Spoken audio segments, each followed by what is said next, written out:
Hey, it's your boy Sanchino Plays here with a new video, thankfully something that I can post that isn't Aether Raid's defense again. It's been a while since I've done something new on the channel, but some things have been happening in life. Work has just been a lot these past few days, shifts pretty random, but then I managed to finally, after months of saving, get a PC this past weekend at the time of recording this video. And I'm just so excited to be able to work more easily on videos, have things render more quickly, just, have a grand old time. Hopefully this will be the point where I can start expanding the channel. I definitely want to try to post some more Fire Emblem Heroes content for quite a while longer. However, this may be a point where you might start seeing some new things pop up on the channel as well. More to come on that.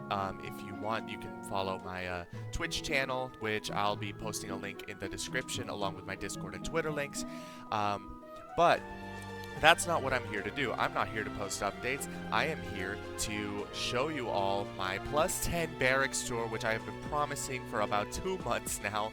I meant to do this when I got 50 subscribers on this YouTube channel, and because of work and my laptop not being the best for editing videos, it took me a long time to be able to get this together. And so now we're at 60 subscribers and at the time of recording this video, and still had not been able to make it. Now, we're already almost 2 minutes into this introduction, so I think that the best thing we can do now is go through each and every one of my heroes and go through some of the builds and some quick introductions as to why it is that I got plus 10 to them, and sort of what it is that they meant to me at the time, and whether or not I still use them in any Aether Raids or PvE content in general. Without further ado, let's get started with the first plus 10. So the first unit that we have in this collection is Sweet Baby Fae. She was actually my first ever 5-star unit, and it wasn't until like 2 years after I first got her. We're looking at maybe year 2 or 3 in the game that I started to take it as seriously as I do now, and that's when I decided this was my first 5-star unit. She's got to be the one that I plus 10.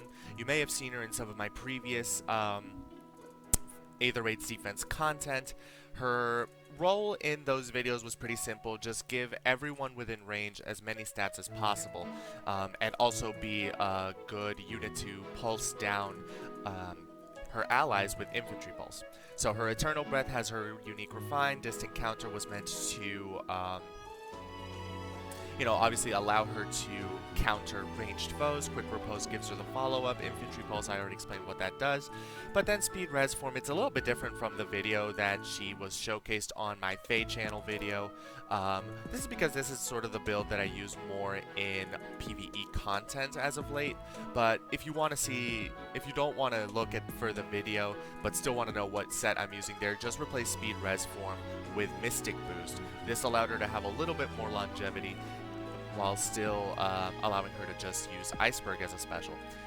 Now, Fae is just adorable. I think she's just the cutest little thing, and again, like I said, she was my first ever 5-star, so it felt right to plus 10 her, especially when she was present in the 4 to 5-star pool, so she wasn't that hard to build up.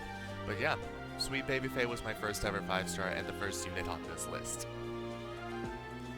Now, if you know me personally, you know just how much I absolutely adore this character. Sylas is actually one of my most beloved characters in the Fire Emblem franchise. I understand that you may be confused about this, considering that he has the character development of a piece of cardboard, and I understand that, and I admit to that. However, he was a character that I was introduced to in a very interesting time in my life. I'm not going to go into too much detail about that, but I just became very much attached to Sylas. So it made sense for me to plus 10 him when he got added into Fire Emblem Heroes towards the end of Generation 2, which is around the time that Flora and Ophelia were introduced, and I was so excited to plus 10 him. I tried to go a little bit hard on his banner because I wanted to get some 5-star copies, even though he was clearly going to be demoted after the banner, just to get ahead of the game and have a plus 10 Sylas as soon as I could. And yes, he was my second ever plus 10 unit. Again, I had just plus 10 Fae not too long before Sylas came out, and, you know, I don't know. I just needed to plus 10 him since he got added into Fire Emblem Heroes. And again, I wasn't taking the game as seriously at the time. It was mostly just a little, okay, I'll summon here and there and we'll see what I get. And I don't really do Arena or Aether Raids. I didn't even do when it first came out. I thought it was just ridiculous. But then I started to get more into it as Generation 3 and 4 started to come around. So this build is very much a Gale Force build, something that a lot of people don't really expect of Sylas. Slaying Lance to help with his Gale Force cooldown, same with Heavy Blade, because he does have a decent attack stat, which is further augmented by lull attack speed 3 and attack speed catch 4.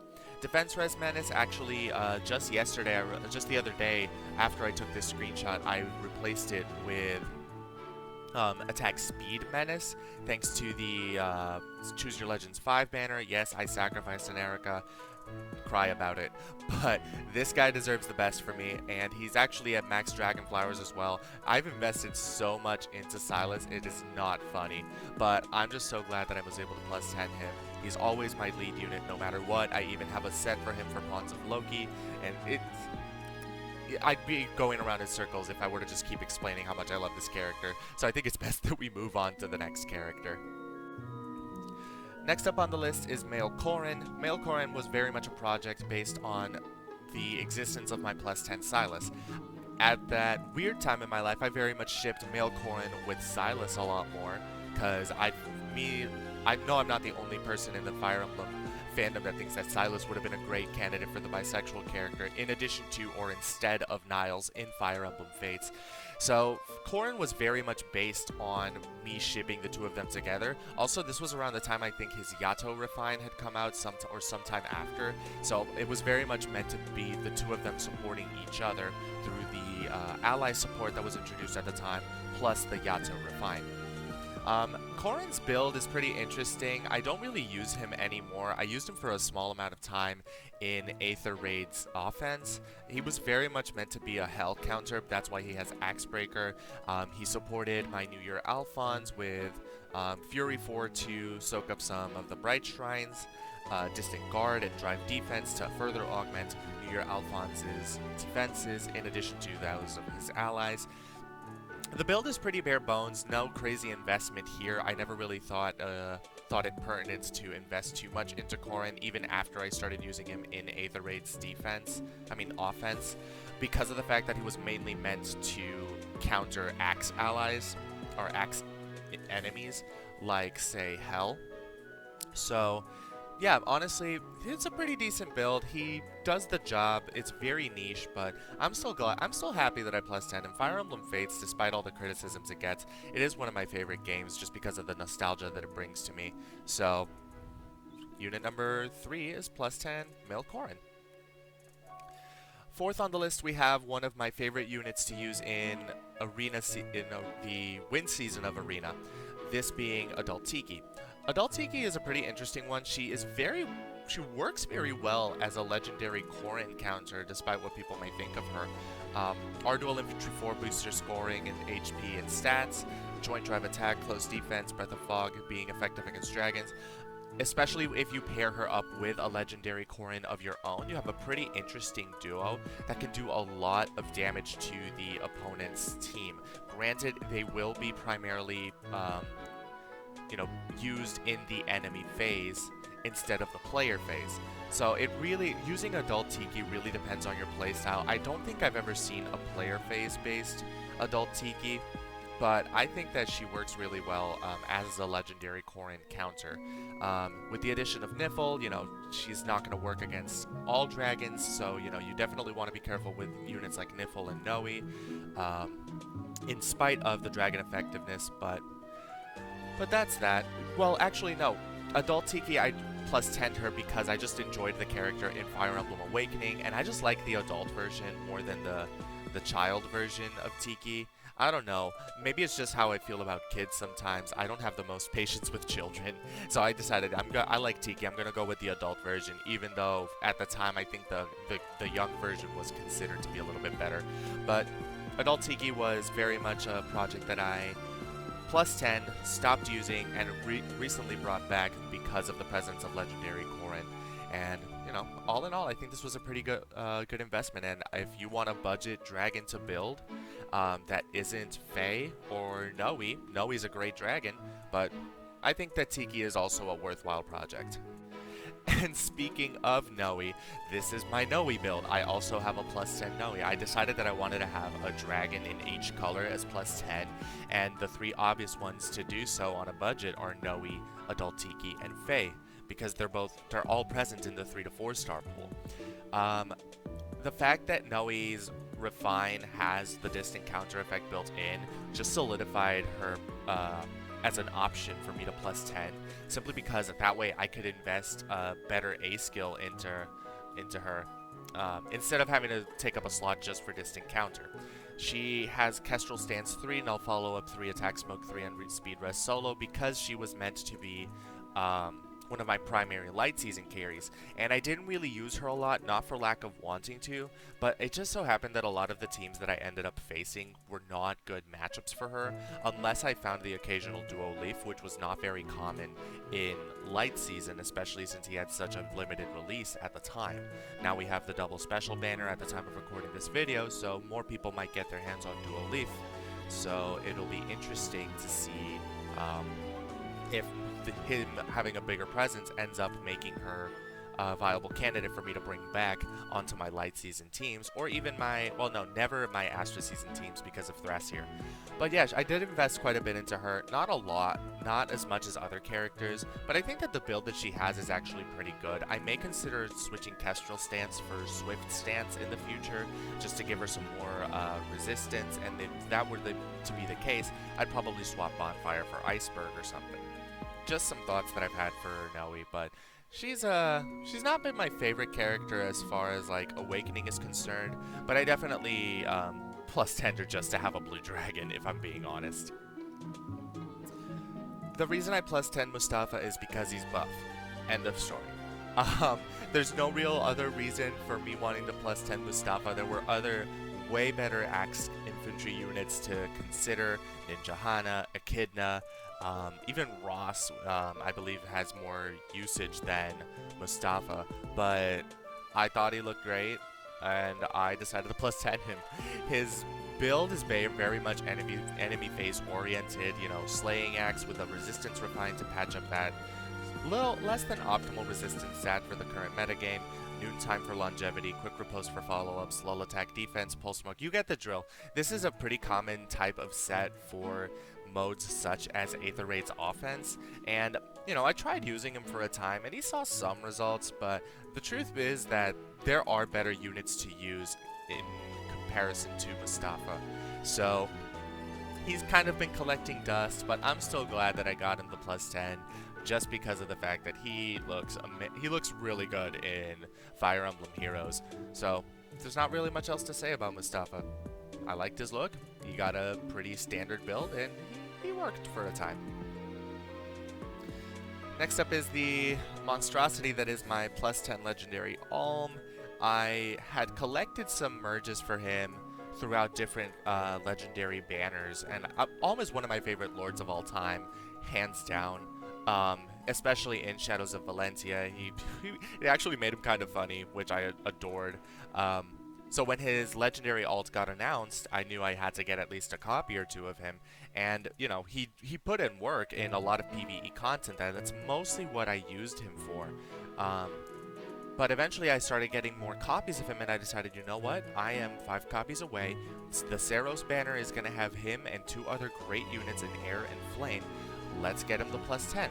And it was one of the worst experiences of my life because it took me so many summons to plus 10 this man to get 5 copies of him, and I ended up with 1 accidental plus 10 as a result, but we're not going to get into that just yet.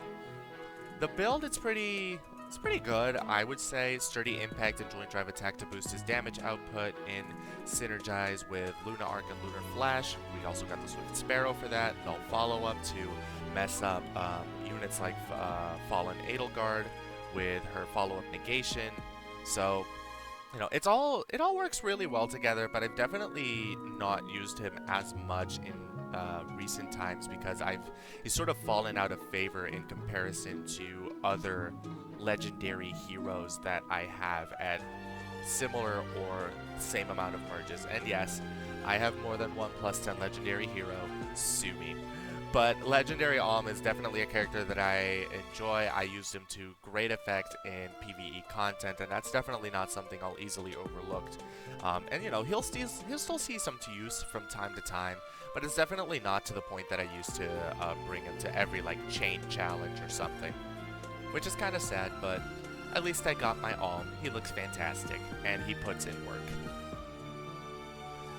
Mercedes was the first ever staff unit that I decided to +10. I was replaying Fire Emblem Three Houses, and I got to get some more support conversations with her, and I just ended up adoring the character.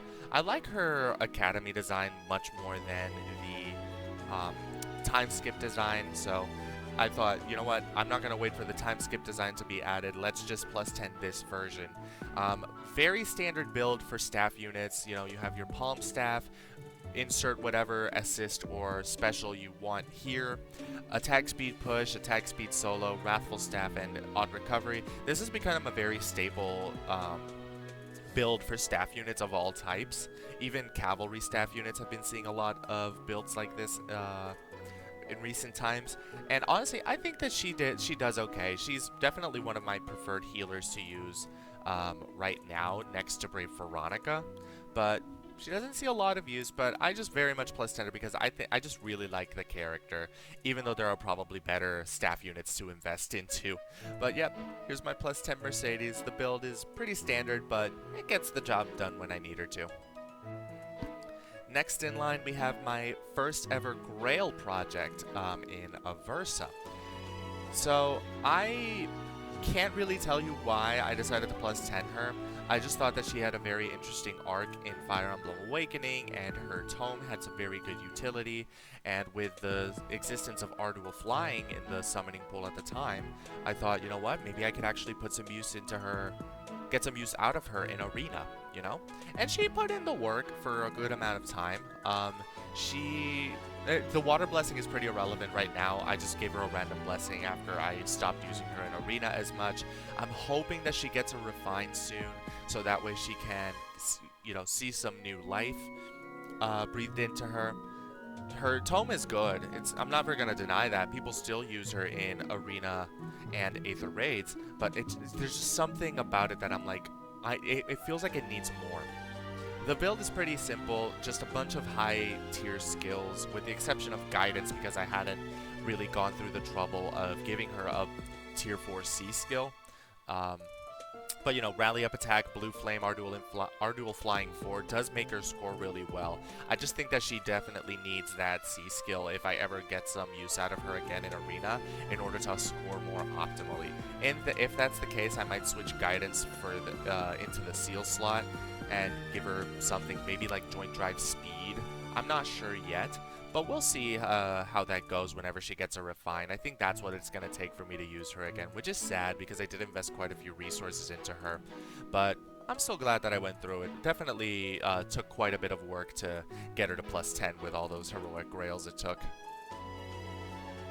So y'all remember that accidental +10 that I mentioned when I was getting Alm? This is her.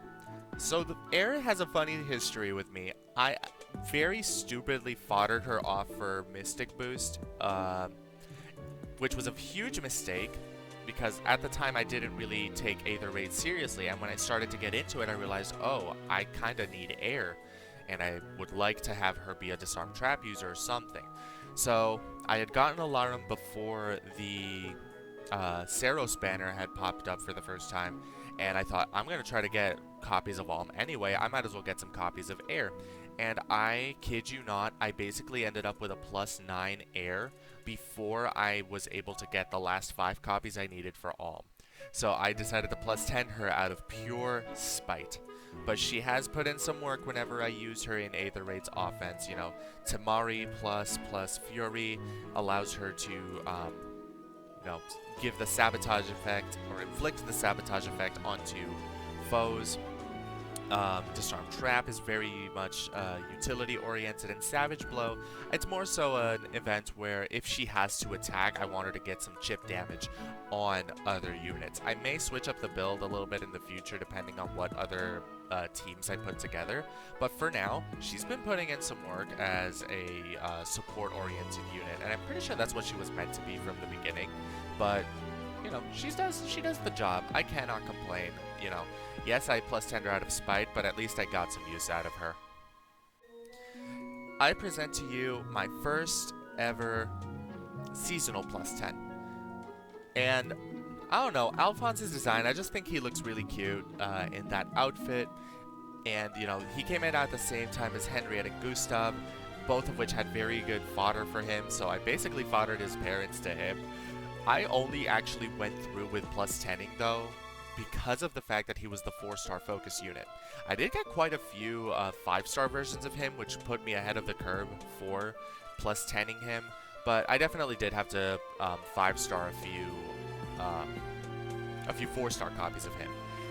He is basically built to be a green Henriette, with the exception of the fact that he has Crafty Fighter instead of what would be Slick Fighter in Henriette's case half the time. And he puts in a lot of work. I have him in a save ball setup for Aether Raid's offense with my Brave Hector, and 8 times out of 10, he and Hector can basically take on the map themselves. Granted, sometimes I will miss out on some pots, but that's beside the point. He puts in a lot of work, and I can't wait to get some more use out of him in the future. Maybe I might bring him back for some Aether Raid's defense content, or maybe start doing Aether Raid's offense content, because he hasn't really seen a spotlight in any videos since my earliest ones for Aether Raid's defense. So I'll see what I could do about him in the future, because I definitely wanted to plus 10 him to get some use out of him, and I've gotten use out of him, but I feel like he could do more, you know? But all in all, very good investment, especially with those stats. Like 61 attack is nothing to scoff at, and plus 40 defenses, fantastic unit, hands down. Next up we have my legendary Robin, female Grima, however you want to call her. So she was a similar situation to Alm, where I got her several times in legendary banners, and I got to the point where I thought I may as well plus 10 her. I got her to plus 7 off of accidental copies alone. I think the only copy that I got on purpose was the first one. And, you know, by the time that the first ever Legendary Heroes remix came out, she was on that banner. And I decided to get the last 3 copies through there, and, you know, I did it mostly because of the fact that, oh, I like the character, I like the story. She's not great anymore, but, you know, it just feels right. And then she gets a refine and a remix in the same month, and by golly, has she put in some work. Especially with Dragon Wall. If you've seen my most recent video for Aether Raid's defense, we should check that out. If you get her resistance to be high enough in comparison to the opponent, you get a massive amount of damage reduction.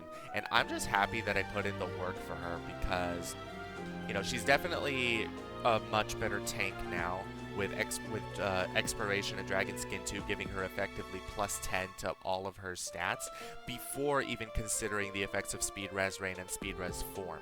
So, all things considered, I am very happy that I actually went through and finished this project, because she's seeing some more use nowadays, and she might see some more outside of that flyer ball video that I did for this past week. Python joins the list of characters that I plus 10'd just because I liked him. I adored him in Fire Emblem Echoes Shadows of Valentia. Just so snarky, just apathetic. I love it. I don't know why. He's also blue-haired. I love the color blue, even though he's a green archer, which I think that him being a blue archer would have made him so much better. But I plus 10'd him. I invested into him. I don't use him a lot outside of maybe a few Aether Raid's defense videos from my earlier videos. I used him a little bit, but he's definitely fallen out of favor. I might try to use him again if I try to like remix a Cav line or something, because with Budding Bow giving him the impact effect and Death Blow, Swift Sparrow, and Lull Speed defense increasing his damage output, further augmented by Ruptured Sky if he's facing a high attack unit, I think that he can put in some work. There isn't really much else to say about Python, except maybe if I could take it a step further and just do a Poison Strike Fire Sweep set in the future, or just give him Fatal Smoke just because I could, you know? But yeah, that's kind of all I got to say about Python. Thought he was cool, doesn't you see a lot of use anymore, but I'm glad I got him. At this point in time, who does not have a heavily invested Brave Ike? Unless you just don't care about Brave Ike. He is one of the... I've noticed that he's like kind of one of the most common light season carries out there, especially when paired with a Brave Lucina. He puts in work, and I definitely am glad that I finally got him to the +10, because he definitely was a good light season carry for a time, but lately I haven't been using him as much, just because of the new threats that have been coming up in Aether Raids with the addition of Note. Even though he has the color advantage, her Pathfinder effect just can ruin his day if the wrong unit takes advantage of it first. His set is kind of the most standard one you can find out there for Brave Ike. Distant Counter, Null Counter Disrupt, Pulse Smoke, Quick Riposte. I use Aether on him, but in the future I may just switch to Bonfire simply because of the lowered cooldown. I probably should have done that earlier, but you know, it is what it is. I think that he's great, and he's definitely put in some work. I know I'm not the only one who feels that way. He could see some use in the future if I remix his set a little bit, so we'll see where he goes from here. But all in all, definitely one of my favorite units that I've +10, because Ike is pretty high up there in terms of my favorite lords, and also his Resplendent outfit, killer. It's amazing. I'm not sure why they had to give this Brave Ike a Resplendent in addition to regular Ike, but it does allow me to hold out hope that my other favorite Brave unit from CYL1 will get a Resplendent as well. Next up, we have my +10 Reinhardt. I +10 him sometime before his Resplendent came out, and I think that his getting a Resplendent attire made it much more worth it, especially with the extra stats that he gains. I +10 him because I joined a bandwagon very late into the game. He is a very relevant unit still, and you know, I think that a lot of his longevity comes from the fact that he has a Brave Tome in his weapon, or his weapon is a Brave Tome basically, and the skills that he has just make him that much more disgusting. Attack speed push 4 and low attack res 3 already make his damage output much better. Blade Session 3 can bolster that even further if you can get him to attack after an ally does. Then you have Fatal Smoke, which can just disrupt an opponent's playstyle if you were to use him in Aether Raid's defense. And I have seen my Reinhardt, and you've probably seen my Reinhardt in some previous videos, just disrupt the opponent completely. They go try to tank someone on the other side, next thing you know, Reinhardt zooms in and just kills off a unit. And Fatal Smoke just makes it that much easier because it denies healing altogether. And I just think that Reinhardt is still a very valid unit to +10. If you're just starting out for whatever reason, I still think that you should get Reinhardt to +10 because he is very much a worthwhile unit who has been able to hold his own since he was added back when the game started. With that being said, I think that I'm going to stop this video here. I have other +10 units that I want to showcase, but this video is already starting to feel just a little bit long, and I definitely would like to make this list a little bit more easy to digest for you guys. So we're going to stop here with Reinhardt, a good note to stop on, and we're going to start off the next video with the next unit that I had gone to +10, plus the ones after that. So we'll make this a two-parter. Thank you so much for sticking around and hearing what my stories with all of my units, and definitely keep an eye out for the second part of this little mini-series that I got going on, I guess, impromptu. But yeah, thank you so much for sticking around, everyone, and I hope you all have a pleasant day.